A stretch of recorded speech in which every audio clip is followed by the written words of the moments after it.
Good morning, student.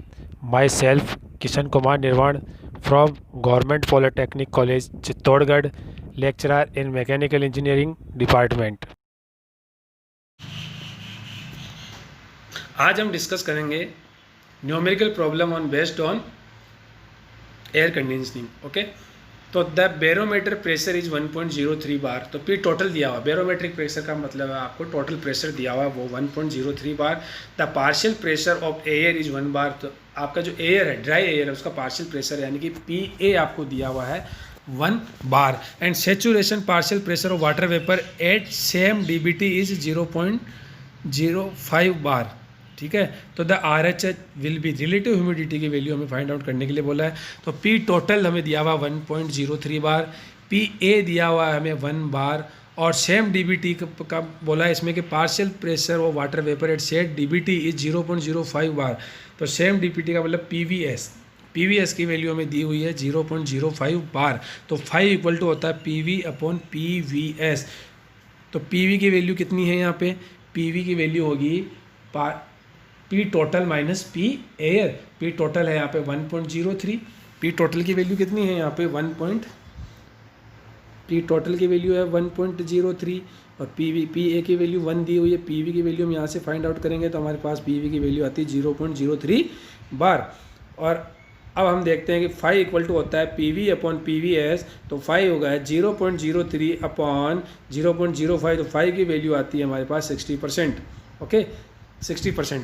उसके बाद अब दूसरा क्वेश्चन देखते हैं अपन कि the degree of saturation of air at 30 degree centigrade 100 kilo pascal is 24%। Degree of saturation दिया हुआ है। तो degree of saturation of air 30 degree centigrade और 100 किलो पास्कल के ऊपर 24%। तो saturation pressure of water vapour at 30 degree centigrade is 4 kilo pascal. तो find the RH and absolute humidity omega. तो म्यू इक्वल टू दिया हुआ हमें omega upon omega S equal to 0.24। DBT जो दिया हुआ 30 डिग्री।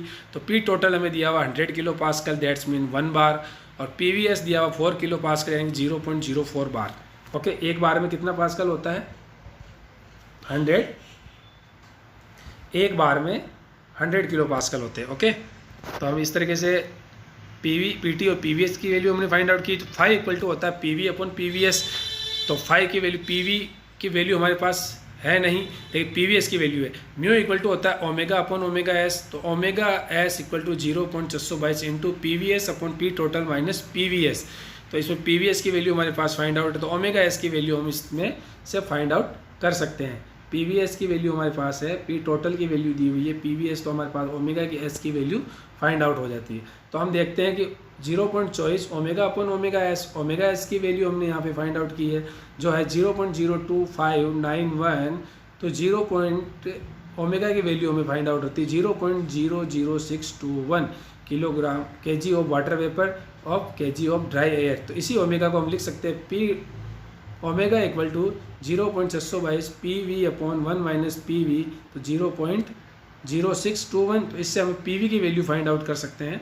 इससे पी वी की वैल्यू फाइंड होगी 0.99 किलो पास्कल या 0.0099 बार।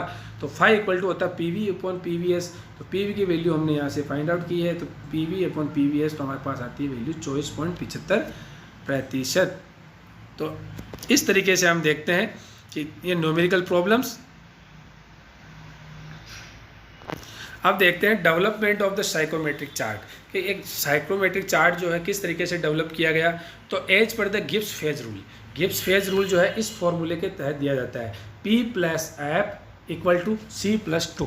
P plus F equal to C plus two. तो P क्या है यहाँ पे? Number of phase equal to 1 only vapour या फिर गैस। ठीक है, वेपर या गैसीय फॉर्म में होती है। तो नंबर ऑफ फेजेस कितने हो गए? 1।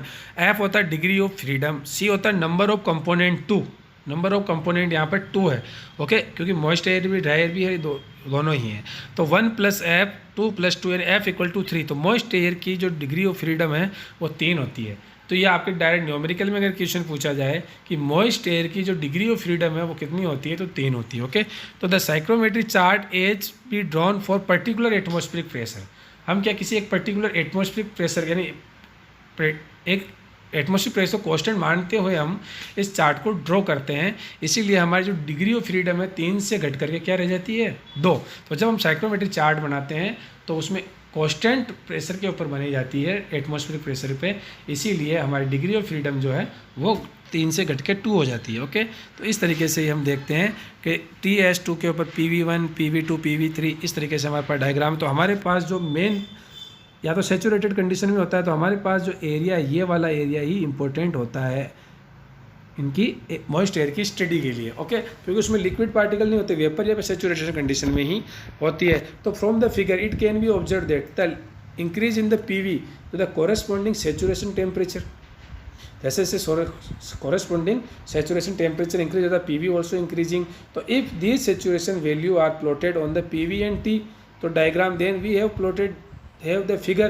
तो इस तरीके से हमारे पास एक फिगर आता है, तो हम इनके करते हैं। इस साइड के अंदर तो क्या सब कूल्ड रीजन होता है, इस साइड में सुपर हीटेड रीजन है, तो हमारे को यही रीजन जो है और ये सेचुरेशन कर्व होता है। तो यही जो कर्व है, यही जो एरिया है, वही एरिया हमारे मेन पर्पज का है, मेन काम का है।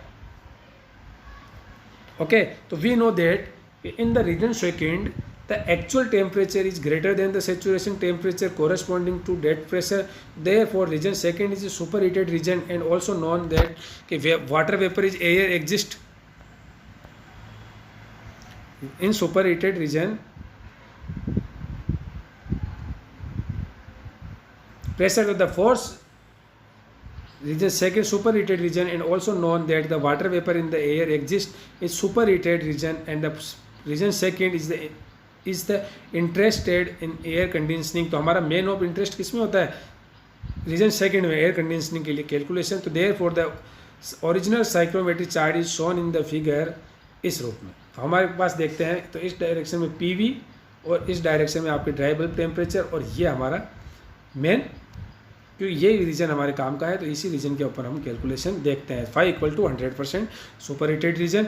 तो we also know that omega is a function of partial pressure of the water vapor in the new psychrometric chart। तो PV is replaced by omega, therefore the new psychrometric chart जो हमारा original chart है वो omega और T के बीच में होता है, और इस तरीके से इसकी फाई की वैल्यू 100 होती है इस जगह पे, और यहाँ पर इस तरीके से हम ये एक साइक्रोमेट्रिक चार्ट होता है।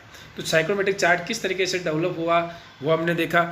अब आगे हम देखते हैं कि various lines of psychrometric chart क्या होती है। वेरियस लाइंस के बारे में हम डिस्कस करेंगे नेक्स्ट लेक्चर में।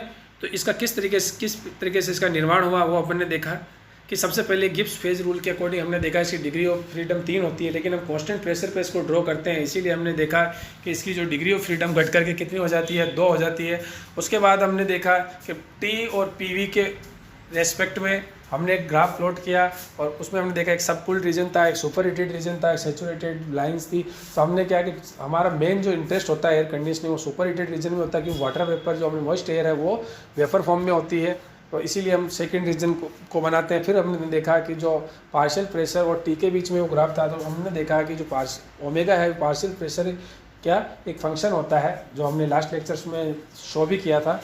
तो लेट्स मीन इसको ओमेगा से रिप्लेस करते थे, और इस तरीके से हमारा जो न्यू साइक्रोमेट्रिक चार्ट है वो इस तरीके से प्राप्त होता है एक शू के आकार में। ओके, उसके बाद अब इसमें किस तरीके के प्रोसेस होते हैं, जैसे कांस्टेंट डीबीटी, कांस्टेंट ह्यूमिडिटी, ये सभी प्रोसेस और ये सभी लाइन जो है हम नेक्स्ट लेक्चर में डिस्कस करेंगे। Thank you so much.